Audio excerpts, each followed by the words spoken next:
Hi guys, ഇന്നൊരു special day ആണ്. രമേശിൻ്റെ birthday. ഓഫീസിലെ കേക്ക് കട്ടിംഗ് ഒക്കെ കഴിഞ്ഞ് വർത്തമാനം പറഞ്ഞുകൊണ്ടിരിക്കുമ്പോൾ പെട്ടെന്ന് തോന്നിയൊരു എടുത്തിയാട്ടത്തിന് നമ്മൾ മൂന്നാളും കൂടി അമ്പലത്തിൽ പോയൊരു വ്ളോഗ്. ഞാൻ, രമേശി, അമൃത. ദുബായിൽ ഇപ്പോഴത്തെ അവസ്ഥ ഇങ്ങനെ ആയതുകൊണ്ട് കുറച്ച് അധികം ദിവസമായി വിചാരിക്കുന്നു അമ്പലത്തിൽ പോകണമെന്ന്. അപ്പം പിന്നെ ഇങ്ങനൊരു സാഹചര്യം ഒത്തു വന്നപ്പോൾ അങ്ങ് പോകാമെന്ന് വിചാരിച്ചു. അടുത്തുള്ളത് ദുബായ് ടെമ്പിൾ ആയതുകൊണ്ട് അങ്ങോട്ടേക്ക് തന്നെ വിട്ടു.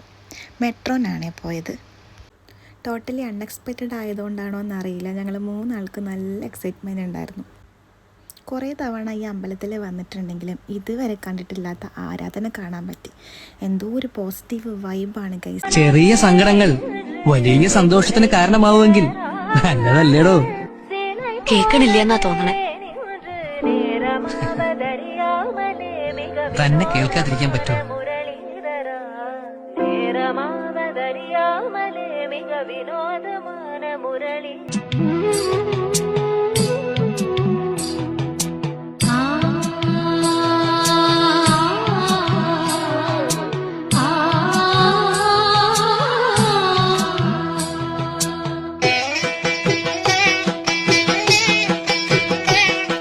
സത്യത്തിൽ നല്ല എൻജോയ് ചെയ്ത ദിവസമായിരുന്നു.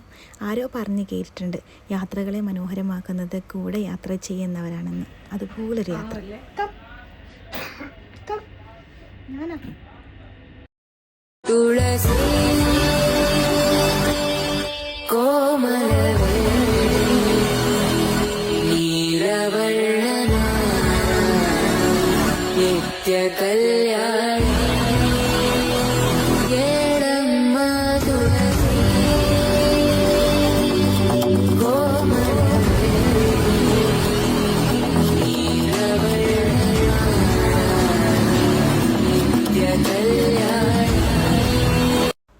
പിന്നെ ഈ അമ്പലത്തിൽ തന്നെ വരാനുള്ള മെയിൻ ഉദ്ദേശം ഇവിടുന്ന് ചായ കുടിക്കാൻ വേണ്ടിയിട്ടാണ്.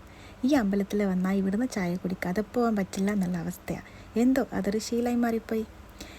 എത്രയോ വർഷത്തെ പഴക്കമുള്ള കട. വരുന്നവർക്കും പോകുന്നവർക്കും ഒക്കെ പക്കോട വാരിക്കോരി ടേസ്റ്റ് നോക്കാൻ കൊടുക്കുന്ന കട.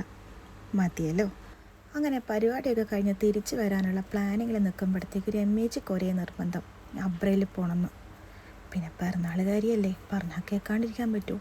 അപ്പൊ പിന്നെ ഞങ്ങളും വിചാരിച്ചങ്ങ് പോയി കളയുന്നു.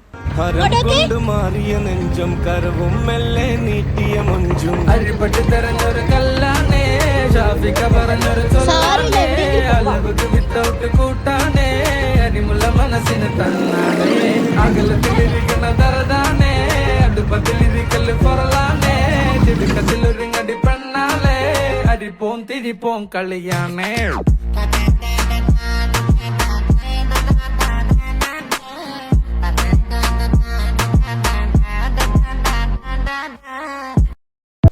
അപ്പോൾ ശരി, എന്നാൽ പിന്നെ അടുത്ത വീഡിയോയിൽ കാണാം.